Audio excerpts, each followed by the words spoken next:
Hello and welcome to the Digital Publishing Podcast, Episode 7, Missionary, Zeal. This time I'm joined from sunny Cape Town by digital learning consultant and accessibility veteran Kate Whittaker.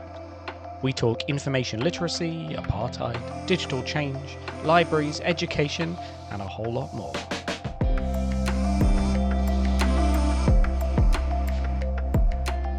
Kate, good morning. Thank you so much for joining us for this episode of the Digital Publishing Podcast. How are you doing? I'm very well, and thank you for inviting me. It's been an unexpected but delightful surprise. Thank you. Well, it's good to hear. I mean, we really want to get on people who have a sort of longer view of how things have changed in various parts of publishing. But really, I thought this is a particular moment when educational publishing is really in the spotlight because of the recent regulatory changes and how kind of complex the workflows are for education and how incredibly important its output is. So perhaps you could just tell us a little bit about, well, why are we talking about this? Tell us about yourself and your role. So I evolved from being a librarian after doing an undergrad degree in arts and archaeology and English and drama. And I did a librarianship qualification, and I've never really worked in a physical library, except for prac work. So I landed up migrating into online learning kind of environments very early on in the early 90s. And in South Africa, of course, we weren't as networked as other parts of the world had been, particularly in the North, particularly Europe and Britain and America. And so I was involved in an early project to establish a network of discounted rates and a big access network cable to the universities. And my little piece of it was to do information literacy, which is now digital literacies, and a whole range of different things on top of that, which is innate to, of course, education. If you can't interpret information, you don't know where to find the information, you don't have access to it, which is all the conditions that have framed this, particularly South African education experiences, with the apartheid era, which I grew up in. And so it was very motivating for me because I felt that, people need access to information. I had seen the consequences growing up of what happens when that is not available and when it's disproportionately inaccessible. And it became a great passion. I guess there's a bit of a missionary zeal, but I mean, I know my father was involved in public health, so it was in the family as well. There was an atmosphere of like, what are we doing to change the circumstances around us? And I've subsequently worked mostly in the digital online publishing and e-learning or corporate kind of change management environments, using those skills, which librarianship actually established for me. But when I was doing the qualification in this country, we literally were plugging in laptops or computers, not laptops, huge old 286s, which had like those really deep monitors, and most people in my year hadn't seen a laptop or a computer rather. We had a basic one at home, and I taught myself typing tutor and I taught myself programming. I didn't go very far with the programming because my mother decided that I should rather be doing my maths homework. Okay. She didn't realize how much those were related, perhaps. Yeah, ZX Spectrum, like the ZX Spectrum at the time, we had the cheap version, so you couldn't save anything on it. Okay. So as soon as you unplugged it, it disappeared. And I'd literally got to the second last line of some sort of Star Wars program, and I was fighting to get I didn't really know what I was looking at. I was literally just typing because I wanted to play the game. And I was like, and then I realized there's this thing called the executable line, and I had to find that, and it wasn't functioning properly. And then my mother had enough of it all because you had to sit at the TV screen and program it. So that was my very first experience in programming. Right. So I want to add a little bit of CSS and HTML, but yeah. It was just enough to give you a foundational understanding, right, of some of the technologies. Yeah, and I think I've got a natural inclination for systems thinking and how do puzzle parts fit together. Right. So it fitted in that sense, even even if my geometry and algebraic homework was the same thing in a different realm. Right. So you combine that with the missionary zeal to try and do something important that has a kind of societal effect. Yeah, and the Information Literacy Project, which was part of a group called, they've changed their names, they're the Cape Higher Education Consortium, but they were Adamaster Trust, which in Cape Town, in South Africa, Adamaster is a big sort of mythical character of a ship that comes around the coast, and it's a sort of storm as well. So it's got all these dimensions of changing the environment and changing how we operate in the environment. And we worked with at that point, it was on the cusp of the shift into our first truly democratic framing of the country. But at that point, you had very politically divided environments. You had the University of Western Cape, which historically was black. So historically, that meant that only people of color went there. And Stellenbosch, which was based in a very Afrikaans environment, or very sort of right-wing nationalist party environment, and UCT, which was known as University of Cape Town, known as Reds on the Hill, communists under the bed, and all of that. So we had these different environments where people were trying to now form new relationships, and we were part of that process of trying to get librarians to sit comfortably in a room together and share ideas about how to offer information to their students in a more collaborative, cost-effective way, because higher education had, as I'm sure the UK is familiar with, had its budgets cut.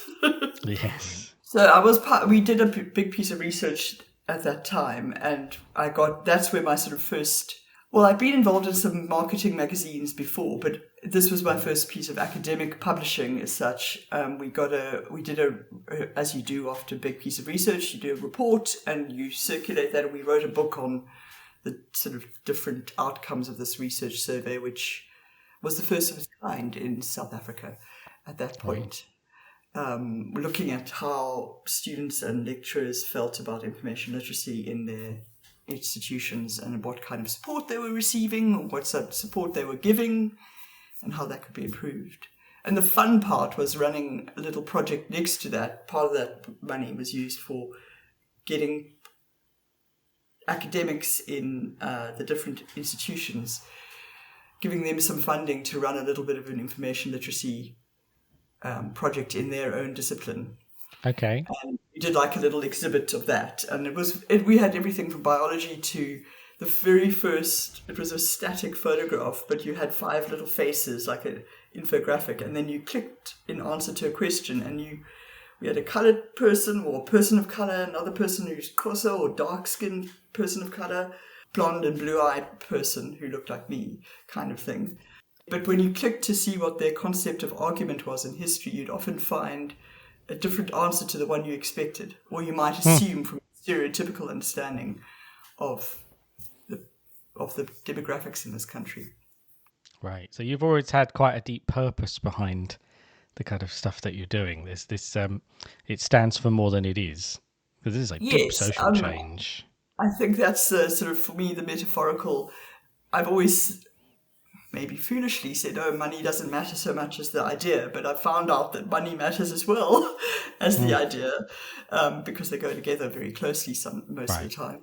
But I'm still more motivated by the idea that I'm enabling somebody else to find something that maybe will be valuable to them, or to find something that they've asked for.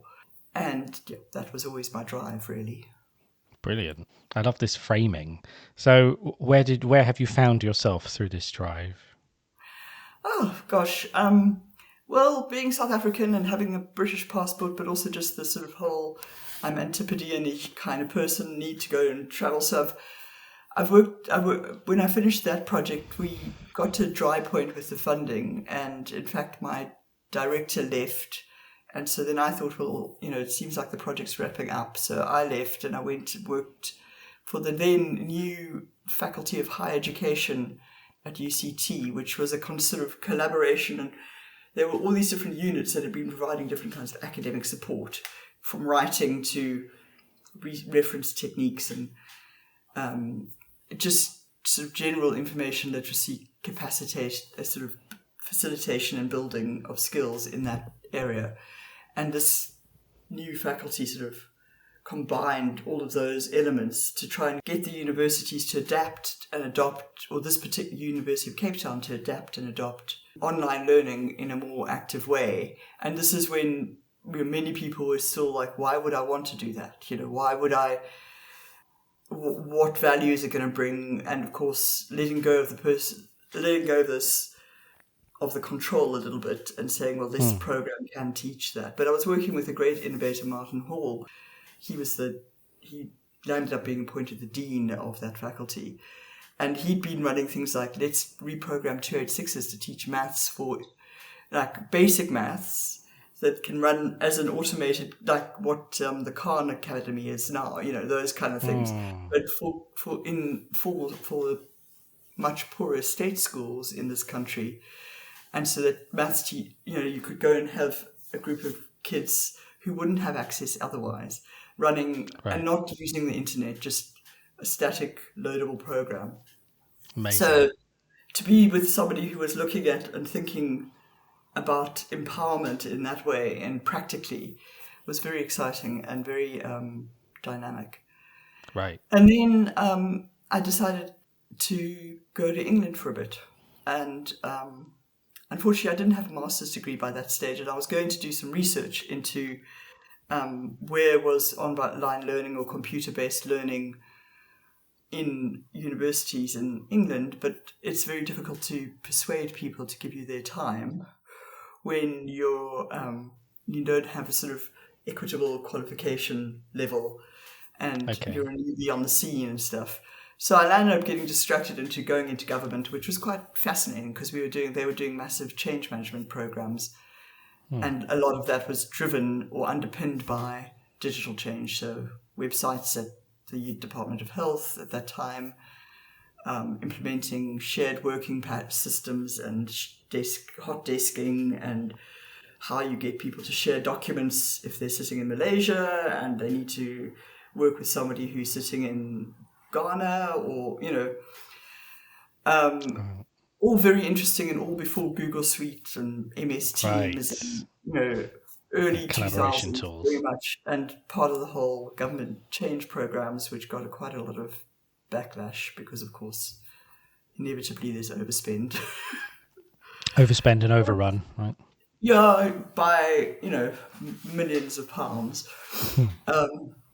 So interesting, and very politicized in its own way, in a kind of very different way to the context here. But not. There were some similarities. You say, oh well, lack of development is predominant in so-called third world or developing, or whatever they're called now, countries, informal, because they've all changed names because it's not PC, but actually, you can have the same lack of access in the middle of Ohio or in Wolverhampton or something. And so it was interesting to see, and I got to use my library skills with the Department of Education, particularly. I mean, I'd used my project management and library skills everywhere, but we did some SEO work, what we now called SEO work, on the Department of Education as they were beginning to migrate to gov.uk in the very early iterations. And we were trying to help reduce the call center load of people calling in about, say, lunch money in different parts of the country. And we managed to get a 30% reduction by looking at the keywords that people were using at the search on online search for that website, because obviously the department was running its own website at the same time as migrating its content online to this new platform. And that was very exciting, because it's like to see the impact of your sort of miniature little tiny slice of the project. And then we got to do a blend of the government's own digital core metadata and the Dublin core metadata, which was fascinating because it's so dense and so rich and it empowers so much. But of course, you're boiling it down for people who are not technicians, who are policy teams who are giving it to their third-party website developers because they're running projects on, say, drug health awareness for teenagers. and a free number to call, so you can talk to someone or not report, but talk to someone about yourself or about someone else that you're concerned about. And they, obviously, it's not that interesting to them, because they just want to see the output. They want to see the drop rate the number of calls, but also an impact on the outcome being, people are taking less drugs. Right. Not how they got there. Or teenagers are getting the help they need when they think they want to take drugs. Right. Yeah. Right. So they're not interested in the kind of nuts and bolts piece. Yeah. They just want like the 5 lines and not the dense metadata, which would actually help enable that. And obviously, as a contractor, you're not the front line. You're not in the meetings. You're just doing the comms at the back. Right. So it was exciting, but also, frustrating in certain ways, because you don't get to see everything. And then I moved on to working in medical educational publishing, which is very commercial and a bit disheartening at points, because it's interesting. I mean, I'm not a medic, but it was interesting. The processes are interesting, because you're running journal articles which take up to 18 months from conceptualization, or longer sometimes, I think. And then you're also doing posters for conferences. So that's very dense. That's 20 abstracts that have to be pitch perfect and literally full stop perfect, because the online systems that you're putting them into change, and each one has its own way of actually measuring space. So who knows what the pixels actually mean? Because you get to the end of your 150 characters and you've counted, you've had 5 different sets of eyes on it, including the expert and 2 editors and yourself. And still you've got to find something that you can take out, because somehow the system registers it differently. And then working with designers to get the posters ready in 6 weeks, and doing 20 posters in 6 weeks is interesting. God. So that was the medical part. Yeah, that was medical. The company's now merged so many times it's no longer in existence. But I met some very common nice story. People. Yeah, classic kind of, 2 people who come out of that industry and then made their own business, and then got to a point where they felt that was time to move on. But it was exciting to see how those processes work, and I landed up also working. I've worked for many of the main publishers as well in different aspects of producing online content. In 2013, I came back to South Africa and landed up working at 2 little charities, and then I worked at UCT's medical faculty, so I got to work with medical content as an online educator, which was very much helping medics to become, of different kinds across the different disciplines in health sciences, to become effective in their use of the online system. UCT at that point was using a system it's based on Sakai. They called it Vula because they named it so it had some traction. And I've forgotten what the Vula means in UC Crosser, but and now they're moving to a version of Brightspace. So I've also worked on migrating content for that. So I've really got to see the differences between an open source environment and a lot of people who were very invested in that, and all the dev work it actually takes to make things interesting and exciting. And then something like Brightspace, which is supposedly intuitive and has a lot of things that you unpack out of the box. But a lot of academics or people whose careers have been built on the idea of open access to information, open publishing, getting frustrated because now we're moving commercially. At the same time, the university has moved very closely they basically moved to MS Office Microsoft systems. So they've really shifted the way they are organized and structured in terms of how they're using software and what they're doing with it. And the sort of philosophy behind it has changed. Which obviously riles particularly people in academia, because your principles are part of how you identify. And in other environments, maybe that's, in a more commercial context, maybe that's some of what you do, but it's very much close to the home and close to the heart, I think, in academic environments. Definitely. I've noticed with people from that world, often you have this sort of tension between high goals for the purpose of that type of publishing versus the sort of corporate concerns that you have to take into account when trying to make it work as a business. Yeah. I mean, I'd had some of that with the medical publishing in Oxford, where it was working for, basically the contentious environment of grey writing, because you're working for a big pharma often. And then you've got their experts who they are paying to run projects. But it was very interesting to see, like, across Europe, how are different medicines allowed to be used, and what are they doing offline or on, when you're using it off script as such. If it's only allowed for certain things, then some doctors land up giving it for something else because it looks like it's going to be effective. But that did get to be a bit galling, because the data was not often, but there were points when people were like, well, this is really much splitting hairs just for a marketing purpose, Right.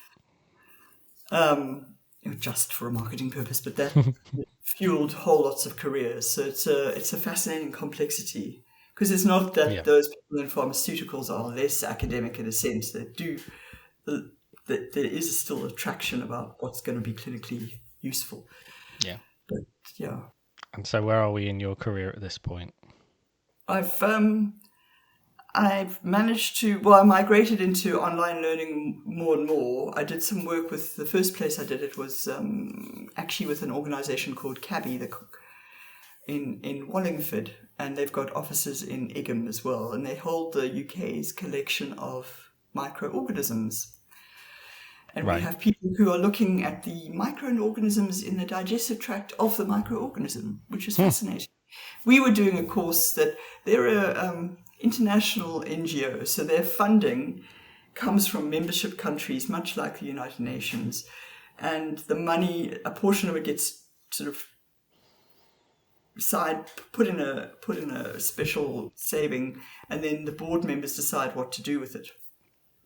And I ended up working on a conversion of content on how to collect samples for microorganisms or microbiology in the field. Everything from taking a snippet of a plant leaf and then putting it on a slide and storing it. So it was like a miniature training program in quite a static environment. I ended up working with Learning Mate. They were doing the content conversion, but they were very used to doing American textbooks.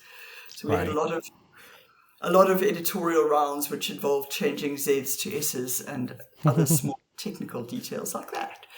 And then convincing the subject matter experts, the SMEs, that it might be fine to run the course in the lab and ask for 90% pass rate because that's the professional accreditation.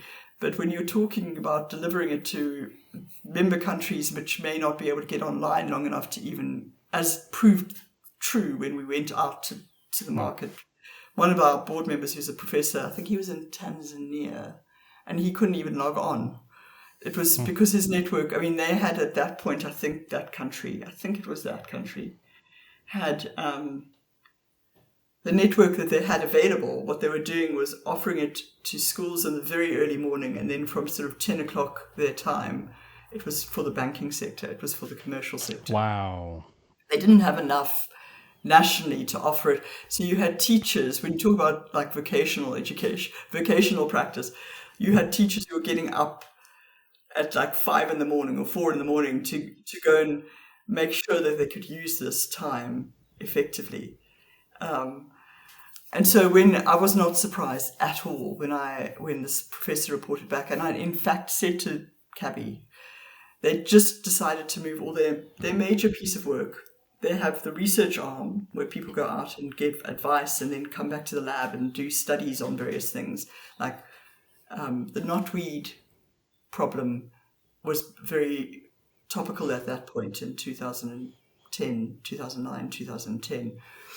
And Cabby was involved in supplying the solution to that, which was a little insect that wouldn't breed and wouldn't destroy the rest of the insect environment in the UK. They had that arm, and then they had this publishing arm, and they were just moving everything from DVD to online. And the first thing I said is, well, if you want to go to Africa and you want to go to other third world environments, you might be well pressed to actually have it on DVD because I went to there's a group called Itoka in Africa. They're based in Pretoria, and they train librarians across Africa. They specialize in training information literacies and various things. And they backed me up and said, yeah, if you want to be active in Africa with this type of course, you need to have a static version that can be loaded. So it was very interesting because it was, my jobs have often been across both the content, the presentation of the content, and the technical enablement of what's realistic, right down to working at Pearson, South Africa, before they pulled out, on online materials for the vocational education sector, and finding that our carefully designed electrical engineering materials, which were basically based on the existing textbooks. And in South Africa, the publishing scheme is very much government controlled. So you have to submit the government does a call, you do your books, you put them in, and if they get on the list, you'll get sales. And so we'd done digital assets that could be attached, could be accessed using the textbook and using going online. And teachers didn't want to go to the room where you got the computers out and wheeled them to the room where you're teaching. Understandably, if the broad walk from that area to your teaching classroom is really badly, needs to be refurbished completely, and the computers are likely to fall off the trolley, and then you have to go early so you could get them out and knock them back in and sign them. You've got a whole swathe of admin around. Right. Something that in South Africa, in Europe or America or Britain would be not managed in that way. It wouldn't be, not that it wouldn't be at risk of being stolen, but we literally have had like metal locks on most of the laptops and computers even in the universities, because that was another piece of work I did. They were looking at how to get online. This is back with Martin Hall, but it was how to get access for people to materials like formal published materials, because we had a lot of illegal photocopying going on.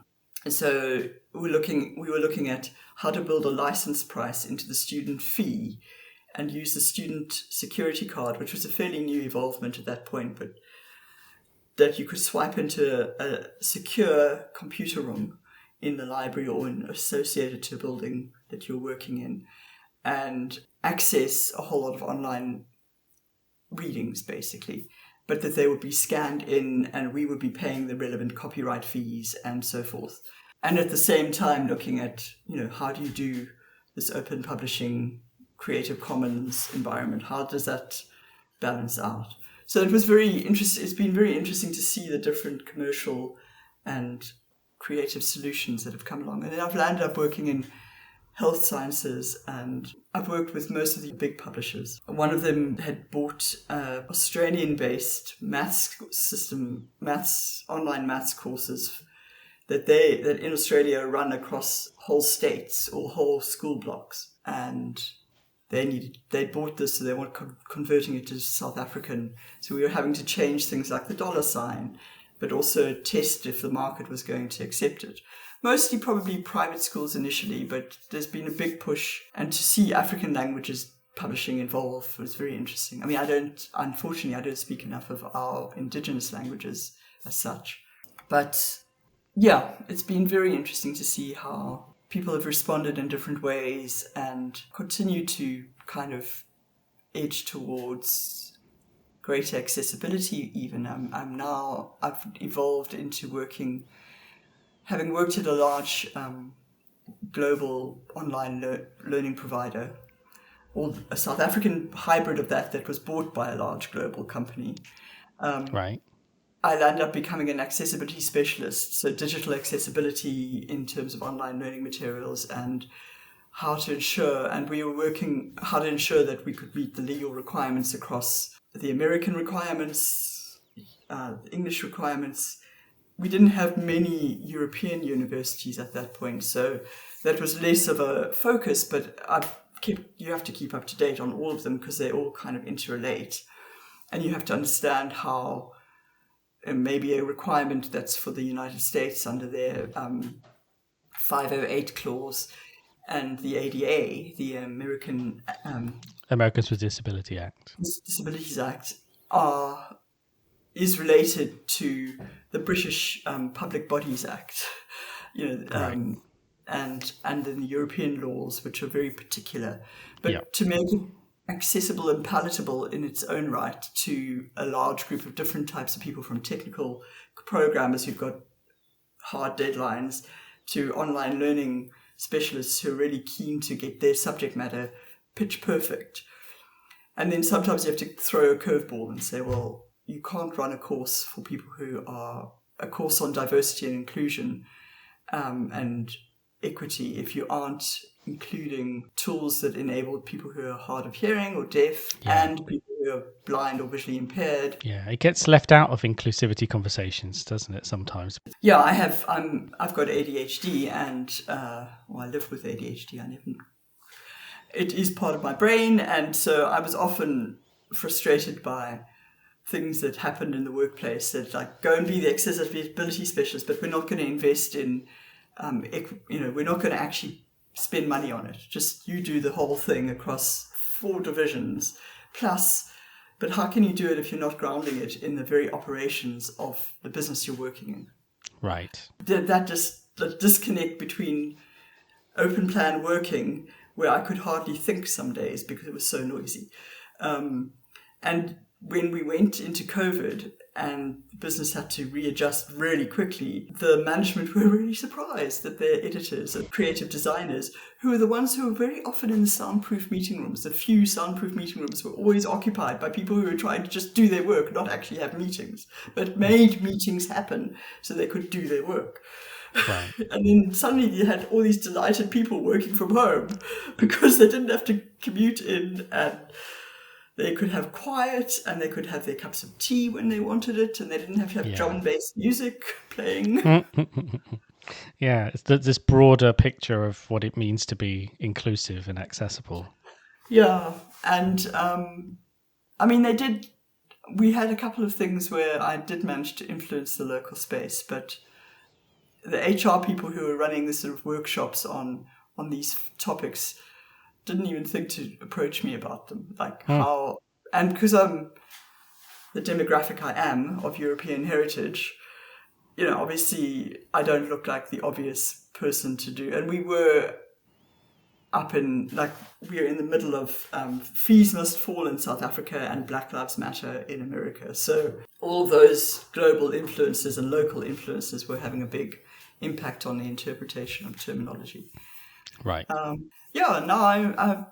That's kind of brought me into doing digital accessibility in different environments, and it's been interesting. I've been working with another colleague of mine who's a coder, who is blind, and he managed to establish a network with a group called the African Leadership Academy. So we've been actually helping, mostly he and his team, but I've done 1 or 2 lectures helping people, I think it's in Ethiopia, with people who are visually impaired, with writing CVs and things, just how to position themselves in the market, but providing content via Telegram and having the course mainly take place via Telegram with an occasional Zoom call, where again people still can't get on consistently, and as in they can't actually access the course consistently. So you have all these people dropping out and having to come back in, and still the same issues from back in the 90s. The networks aren't, and then we'll have the cable on the West African coast gets cut accidentally or gets eroded because age, whatever, and suddenly the whole of sub-Saharan Africa is struggling to even run its markets, let alone run its financial markets, let alone be online for educational purposes.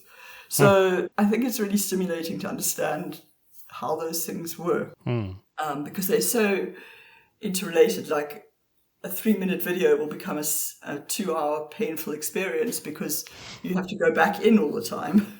Right. Or you have to get up at some hour so you can watch it, because that's when the network will be available. Not in South Africa as much, because we've got quite a good infrastructure in a number of areas. But if you're, my colleague up the coast in Natal, the one I've been working with a lot, he's had to sort of apologize because they had some tornadoes in summer, which they have a wet summer season and we have a wet winter season in Cape Town. And his whole system was being blown out by storms.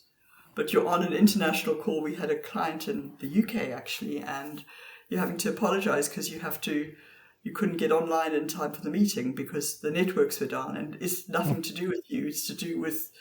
It's not nothing to do with you, but you've done everything. You've got your inverter, you've got your spare battery, you've got a backup spare battery. It's nothing to do with you personally. You can't actually do anything more than that, Right. Because the radio signal's gone.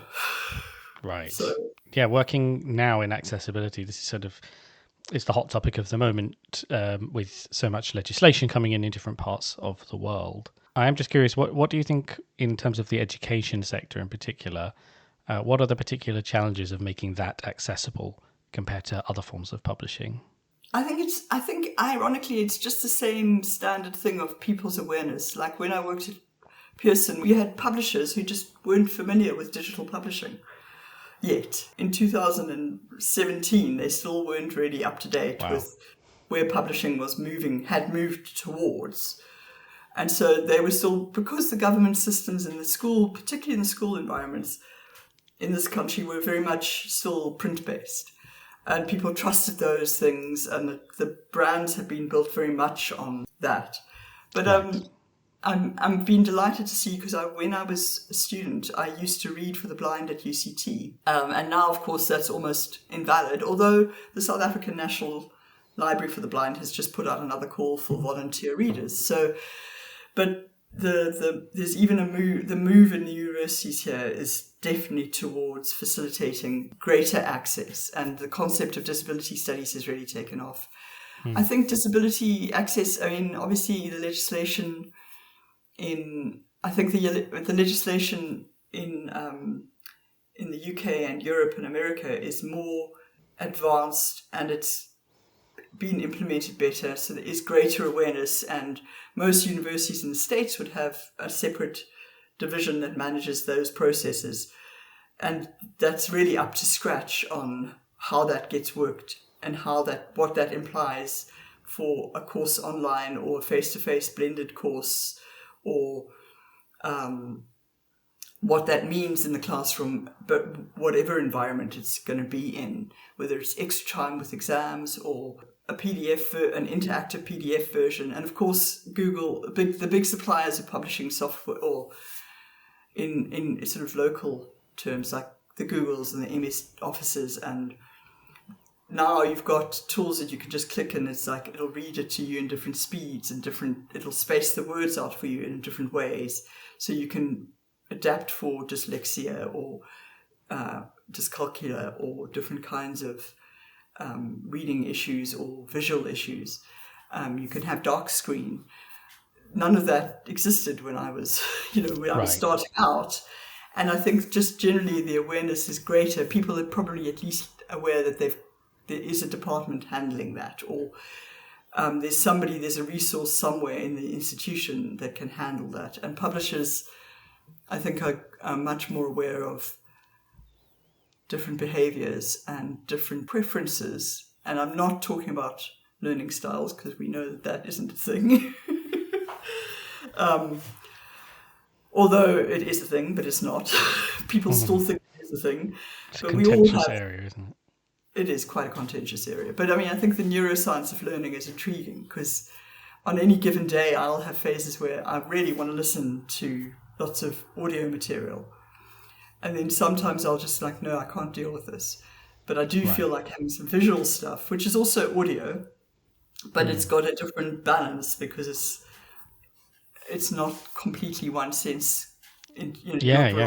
One sense. So that ability to switch, that ability to flex based on mood, even based on kind of one's needs varying, that's a kind of unique advantage of the digital versions of these materials. Right? And things like the neuroscience of learning, where you get things like, I've had the opportunity to work with someone who, he and his team designed this course on pandemics. It was on risk management in pandemic or environments like we've just had with COVID, but also like tornadoes and things like that. And what they did is they designed the title of the course But if you looked at it, it was one of those, is this a tree? Is this a set of hands?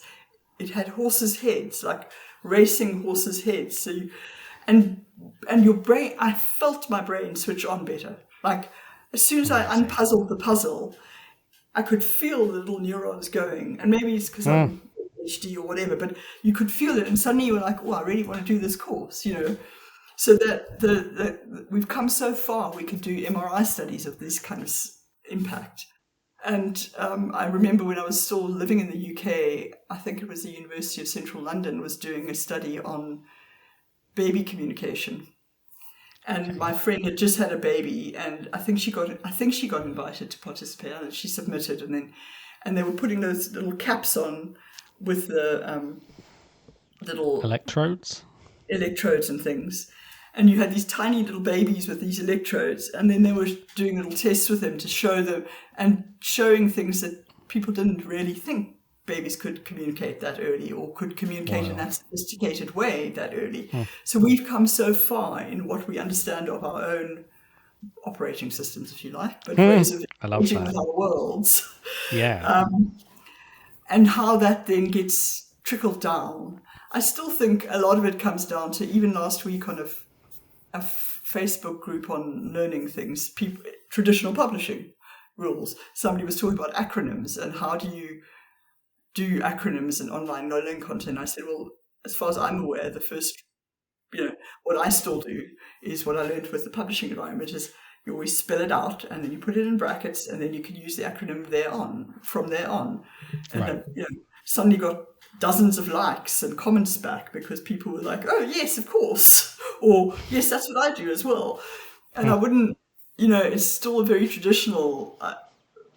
and my suggestions were like, do that, but also have maybe a little dictionary page, if you like, somehow linked in, or maybe use tooltips so that people can pop it up and all of those things make things more accessible for different types of users. Because as soon as you get into this field, the first thing you learn is you can't accommodate everybody. Or you can, but you have to have multiple ways of doing it. Right. And how well do you think modern LMS platforms are keeping a pace with that need? I think a lot have realized that in order to be competitive, they have to just be doing this as a standard practice. They can't not do it. Whether it's in terms of the usability at the end of the day, I think you'll find it's very variable. And there'll always be a requirement for further coding. I mean, I've been working on a project with a team in Rwanda and Kenya, and my colleague and I, Eugene, who works in Natal, he was doing the coding, but they were on Ionic 5, and they built this whole interactive entrepreneurship game. It's not a game in the sense of the ones that most people play interactively. It's more static screens, but it's meant to teach the practice of entrepreneurial thinking. Right. And Ionic 5 is actually not that accessible, so we've managed to recode quite a lot of it and put the ARIA tags in. But there's one piece that's really sticking, and we, at the beginning of the project, we just said, why don't you just migrate to Ionic 7, because but it was too much of a demand at that time. So I think most systems now have caught up and allow for it. But I think there'll always be challenges as to how do you make 3D virtual reality programs. That's, how do you make gaming and virtual reality programs interesting and accessible? And there's a lot of movement to do that as well. And people, as we evolve the new way of delivering LMS systems and different techniques, I think it's always going to be an interesting creative challenge to be on your toes and thinking, how would somebody else be able to use this or not be able to use it, which I think for me is part of the excitement. It's like, right, how do we go back to like a PDF? And yet again, at different places, I've had to say to people, PDFs are not an equitable, accessible equivalent to a drag and drop exercise if the person can't use their keyboard and tab keys and arrow keys, or to navigate and to make a selection. So a static PDF is not the same. Now, of course, you can have all that interactivity in a PDF, but then you've still got to have the tool, the software on the other side that the other person is able to use. Right. So it's still a case of affordability and electric power and some of the fundamentals, Right. And what about on the authoring side of things? Because obviously being able to have content adapt like this sometimes has authoring implications, like tagging and it always does, text. And knowing that you don't have to say the thing in the paragraph above and in the caption and then in the alt text. Yeah. That you can use all three for different elements, or that you can use color, but you have to use color with something else. Like going back to, I used going and putting the numbers into the bars on the graph or the segments in the pie chart, or and then of course more complex statistical stuff might not. It takes a lot more subtle coding to get it to function, because as soon as you add a line of code, you're impacting the ability of the whole package to deliver its product. Right. But there's simple stuff I think it's that awareness, and there are so many resources out there. And I often, people say, well, why don't you blog about this? And why don't you? And it's like, my natural librarian instincts are like, well, no, but let's just collate them. Dozens of resources by internationally recognized bodies that established that are directly involved with the standard setting. So let's collate those, and then if they need a piece of interpretation or making it more palatable and easier to interpret, understand and apply, let's come in with something else. But that's the ironic sort of context we're in. You can self-educate so easily, and even get accreditations with the IAAP, International Association of Accessibility Professionals.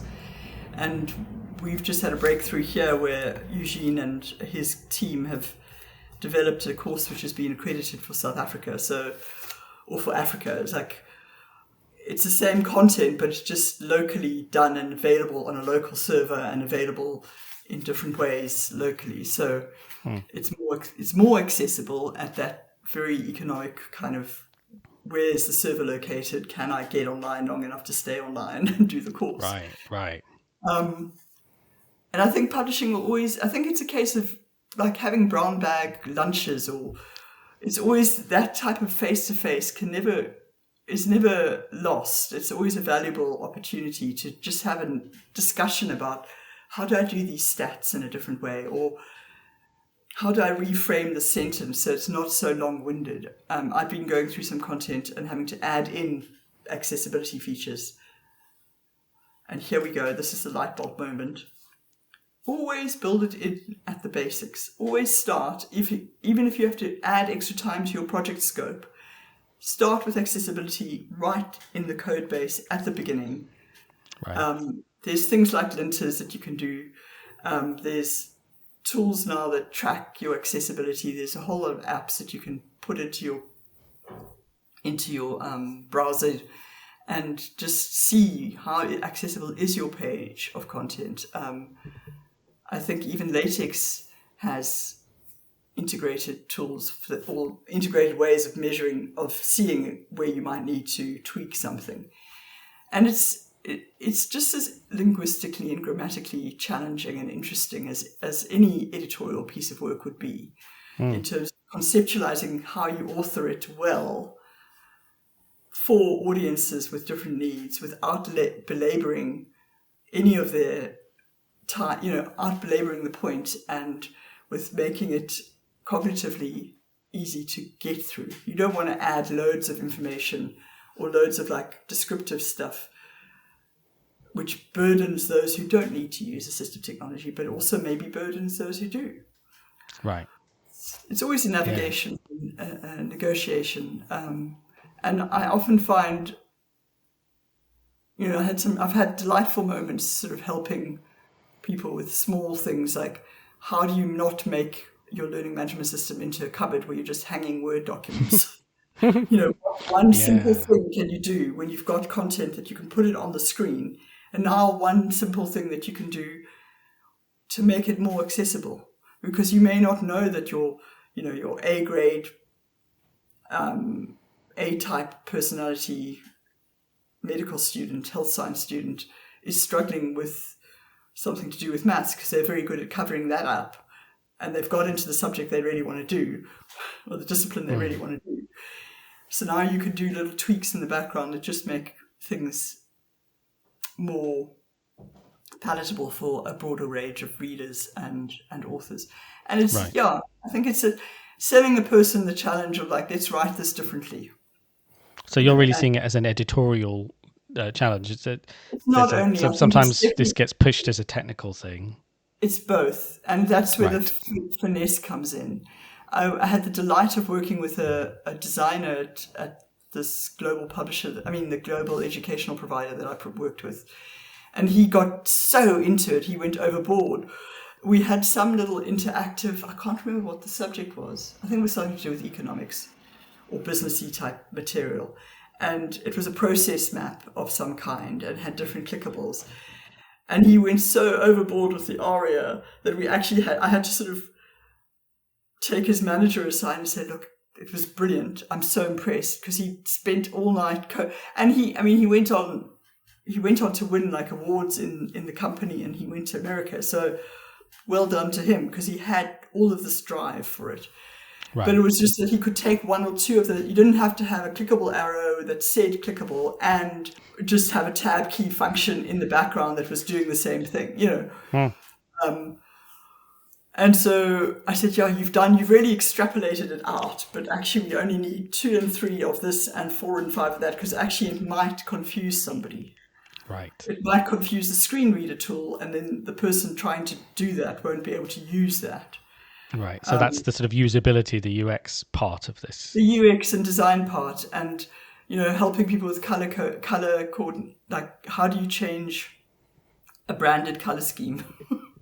Because you're working with a third-party university, perhaps, and your own material, and it's not white label, so you have to fit in with whatever those colors are, and then how do you have those discussions where that's contentious because those colors were decided before accessibility was a thing? I've seen this multiple times. Yeah, how do you say your old established brand colors might actually not be accessible. Might be pretty poor contrasts when used in certain contexts.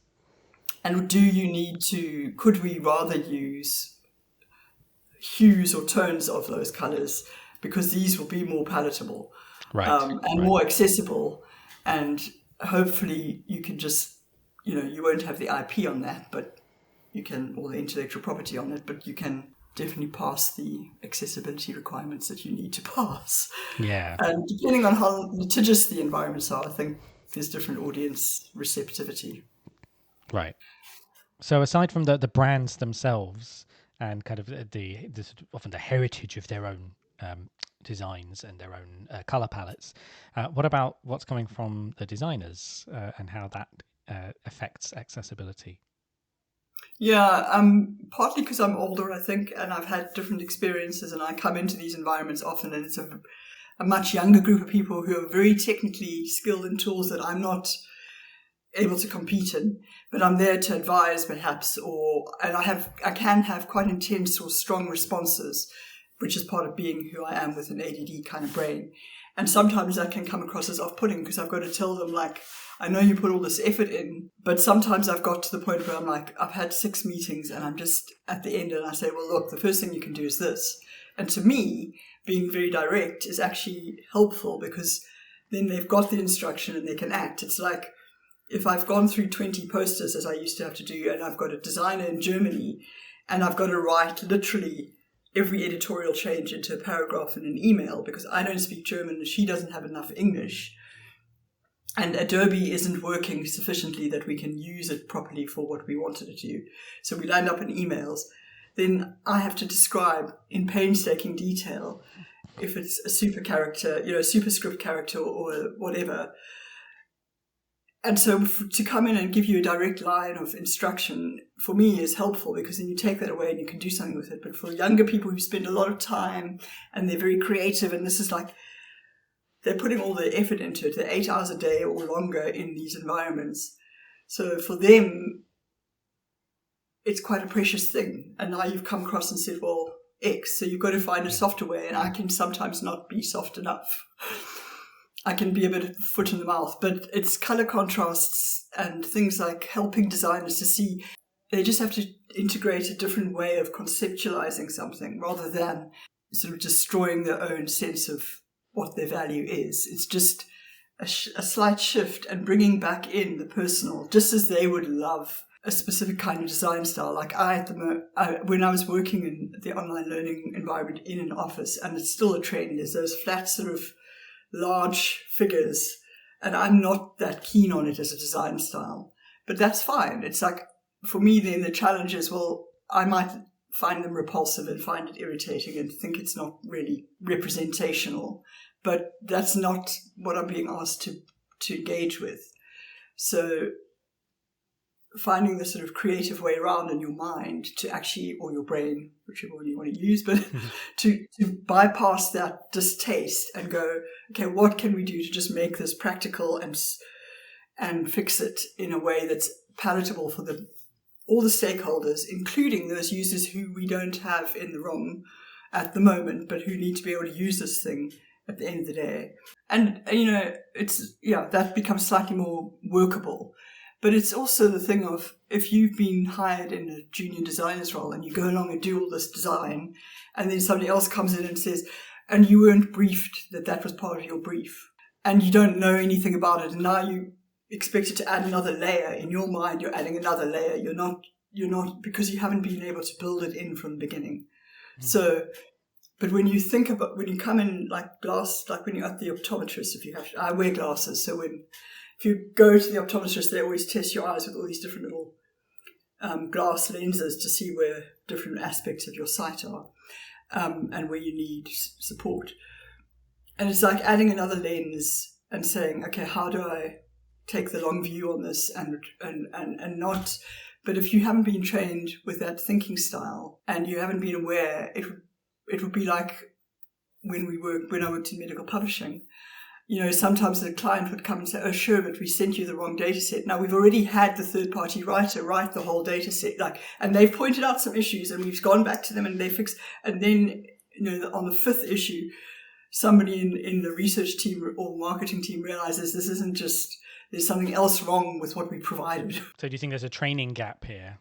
It's a training gap as well. I mean, and I think it's also a training gap at the senior levels, at the operational level, which is always, when I worked when I was working in the academic, in my very first job, the whole thing of academics versus librarians was an us and them. So that, in terms of your publishing versus academics versus publishers, or third-party suppliers or the market and what that's going to want, there's always a sort of careful negotiation through all of those aspects. And I remember seeing, I think it was a Pearson American textbook on chemistry, something very interesting.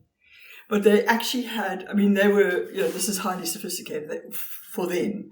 I presume they've gone to VR now, but they actually had you open the book and then they had the author almost walk forward and stand and say, this is what we're teaching. And then the other author walk forward. And so, it was actually an interactive, and we were trying to get our publishers to just do, QR code with a little bit of a digitized asset that was a part of that content. Or maybe it was like the engine in electrical, some part where people could drag and drop, or it would run a little video that was semi-automated or something like that.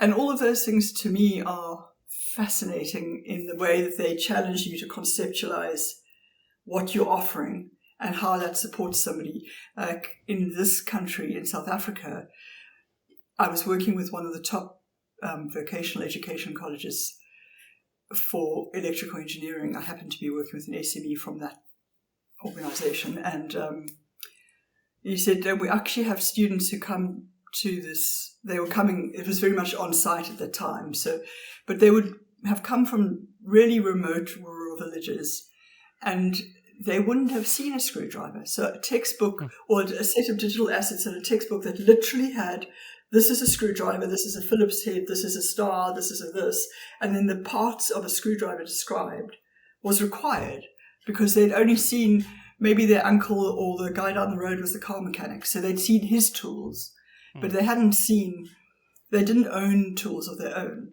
So they had no familiarity with, I couldn't name you the parts of a screwdriver, but I know when somebody says a Phillips head what I'm talking about.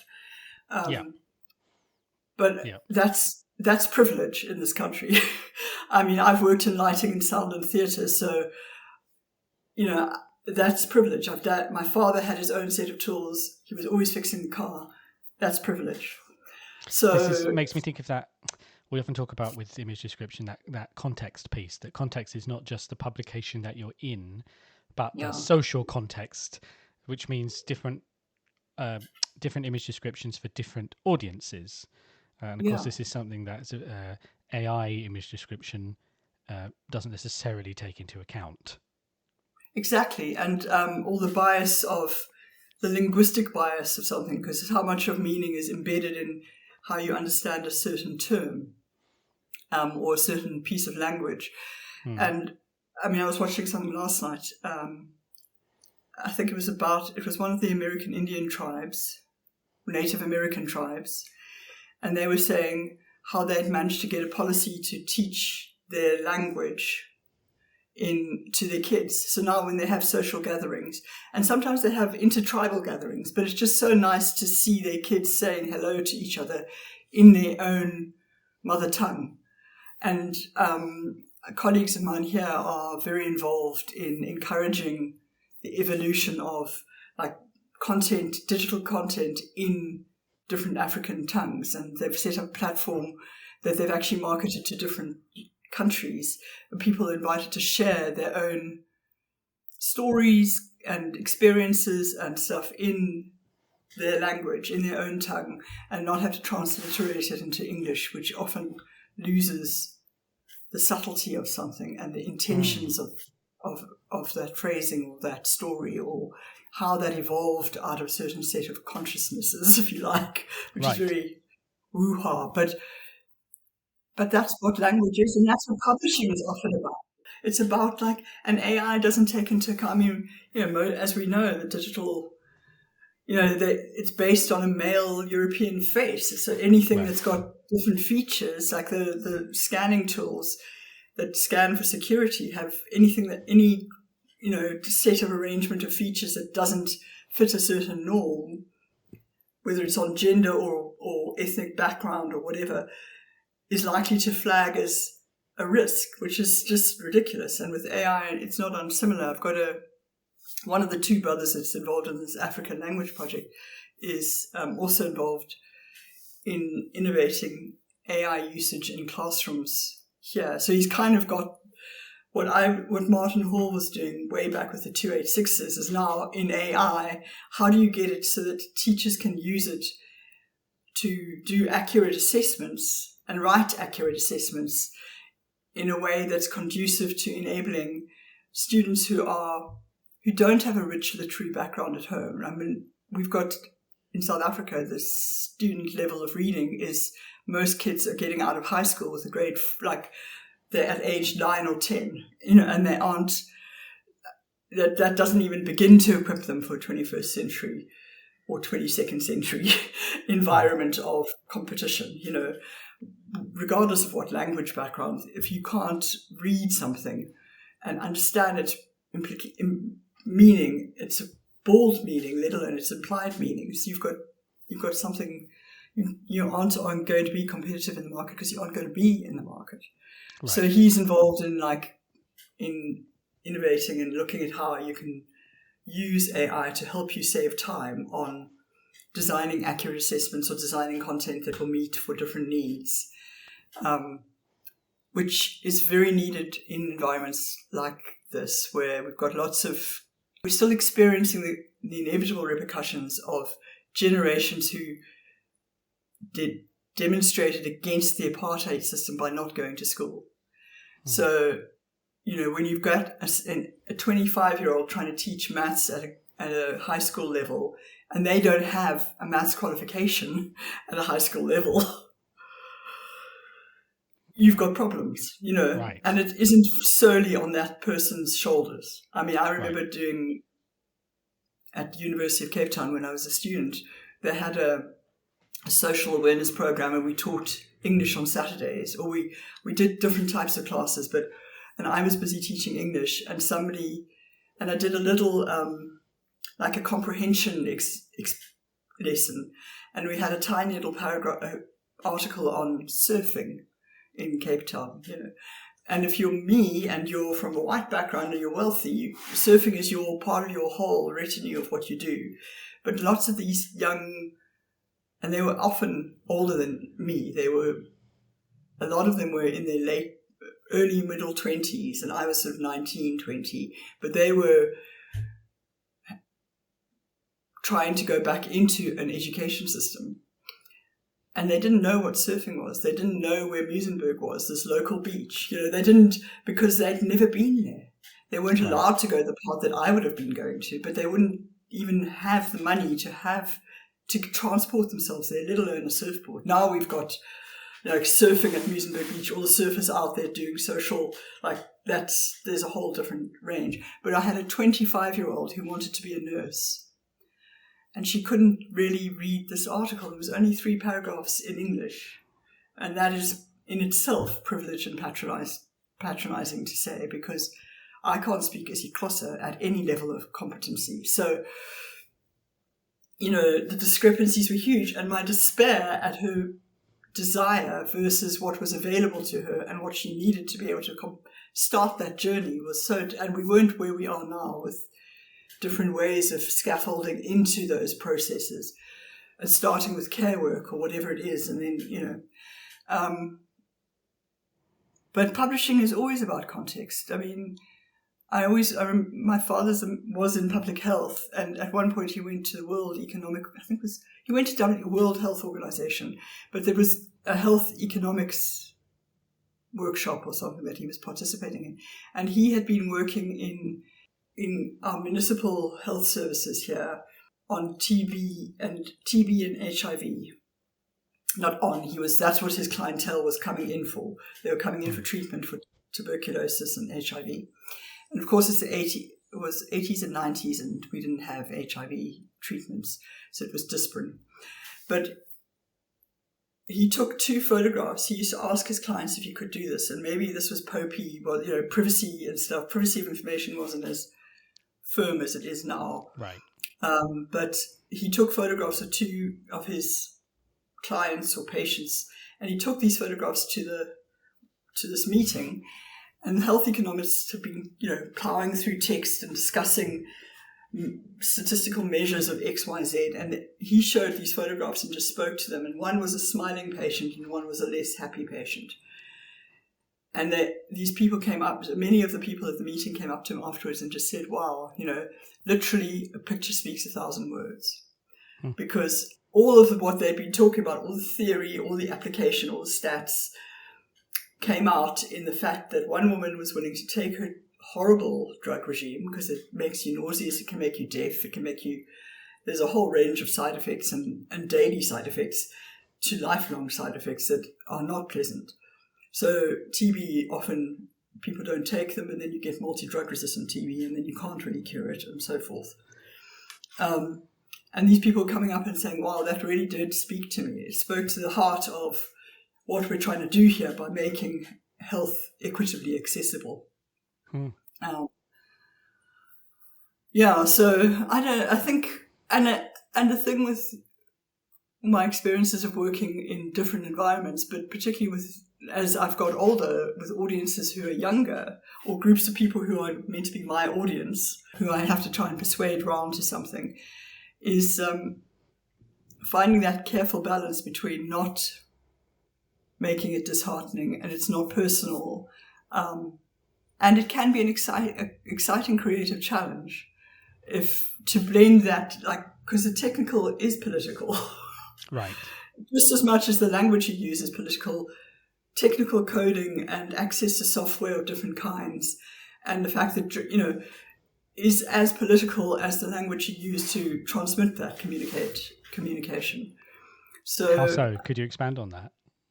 Well, if I can only afford a phone that's not like, my housekeeper hasn't got a smartphone because in her family she doesn't absolutely need it. So if I communicate with her via WhatsApp, I do it via her daughter. Also, she doesn't have as much data on her phone, whereas her daughter has a job where she gets some, so it comes down to like, what can I technically afford? And how do I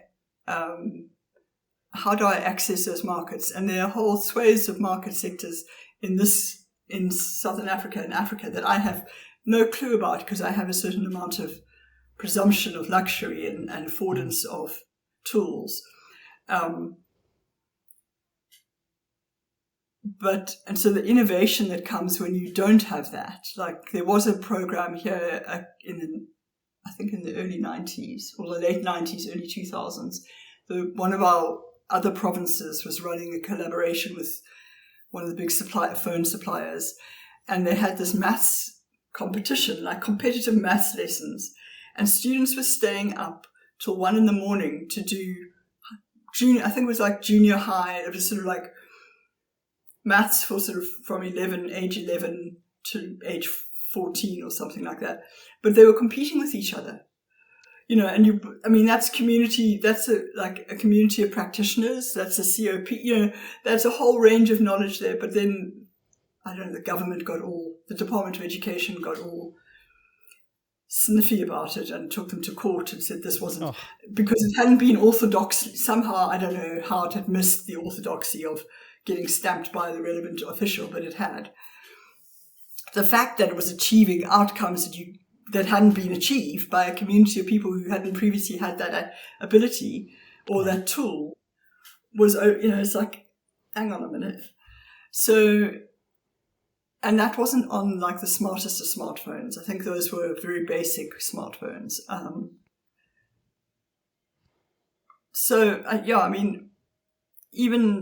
Even having access to like a smart, big enough machine, like I've got a gaming Lenovo, which often would cost more than most people in this country earn in 6 months, So they can't afford that because they've got to pay for electricity or transport to high school or transport to university and food for the month and all these other demands. So how do you make those things palatably affordable to everybody? Yeah.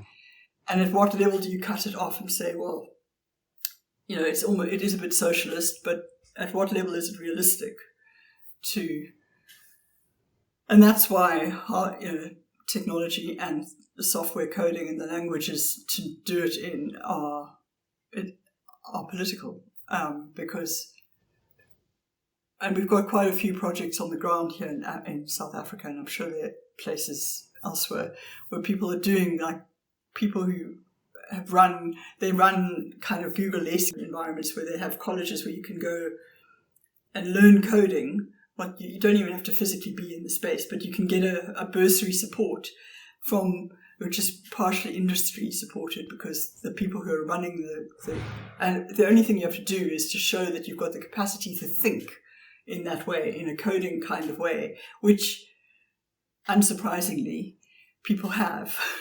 Lots of people have it. They just haven't been given the avenue to find a way to express it in a way that might make them a good salary if they like that kind of thing. It's, And how does that link with accessibility and some of the work that's being done in authoring and production workflows to kind of adapt in that direction? That's got lots of different ways of approaching that. An obvious one is like integrated into the curricula. Teach it from the ground up. Make it part of what it means to be truly inclusive and diverse and equitable, which is different to just, here's an option, you can come in this door. It's like, what's the experience about? What is the richness of this offering, and how does that translate? And do we then adapt what we offer because in order to be equitable, we have to spread our funds across a certain thing, or because not everybody can participate in that way. So therefore, it's not equitable, and we are going to choose a different approach on that basis, which ties in with those trends now in higher education environments about compassion and teaching facilitating in a way that accommodates for different types of perhaps traumas or post-COVID environments, which we're all coming out of and trying to navigate back to what kind of reality, And I think it's also about the cliche of the personal is political and political is personal, but which is different to taking things in a personal way. But it is about, like, when I first started at that global education company, I walked in and they had drum and bass running and narrow stairwell up to the main platform, and then we had to wait for a while because it was a cohort of people, and the little hairs on the back of my neck went up, and I was like, this is the wrong place, I shouldn't be here. I didn't listen to that, I stayed, but my instincts was that something is off here, and they'd just been sold to the South African company that had been started by two very well-known local brothers had been sold to this global company. But at that point, the two brothers had left and a whole tier of middle management had left. And my experience of this is a headless chicken factory was because of that, which I didn't know when, day one of my introduction to the company after the interviews was, the whole tier of middle management had left, or top management. And so the non-middle managers who were now managing were experiencing the ultimate repercussions of, the inevitable repercussions of that. And it's about noticing those things and saying, okay, how does that translate into a broader experience and into our other people experience? So it's user design again, and finding ways to integrate that awareness into the different stages of productivity, and yet allowing for when, say, ADHD people or people on the ASD spectrum, or people who might be subject to migraines, they might have a hyper-focus period, but then they don't, so then make sure they maybe are working on just for 4 hours on that or 3 hours on that, and just top-load the content or the part of the work that they get to do, so that you can get the maximum out of them. And that involves very vulnerable and honest conversations, which often aren't enabled, or haven't traditionally been enabled, by job descriptions and protocols around working hours and allowing for equal leave.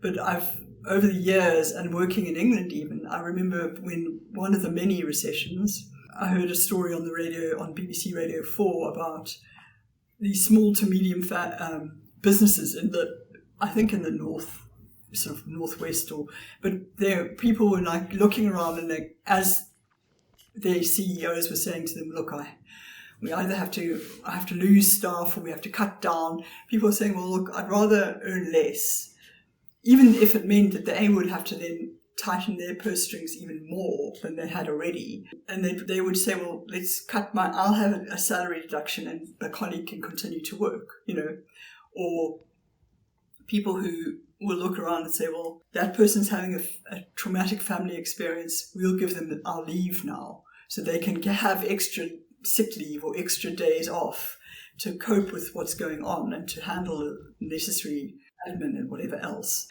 And we'll take that load. And I think you can still tap into people's innate willingness to help and to try and find creative ways of working around things. I love that. It's a very kind of whole process way of looking at things. That kind of everybody in the chain can kind of contribute towards making sure that all of these perspectives are taken in mind, rather than a sort of narrow approach. So really it sounds like you think that everybody involved in that chain has to have a more have a broader perspective, and it's not just all down to the author. I think so. I remember one medical paper that I was from when I worked in the medical publishing firm, and I got a personal invitation to go to the Midwest of America whenever I was in America, which I never went back to. But this older physician had been trying to publish his tiny little article on, it wasn't tiny, but it was an article on a very tiny study he did on nursing and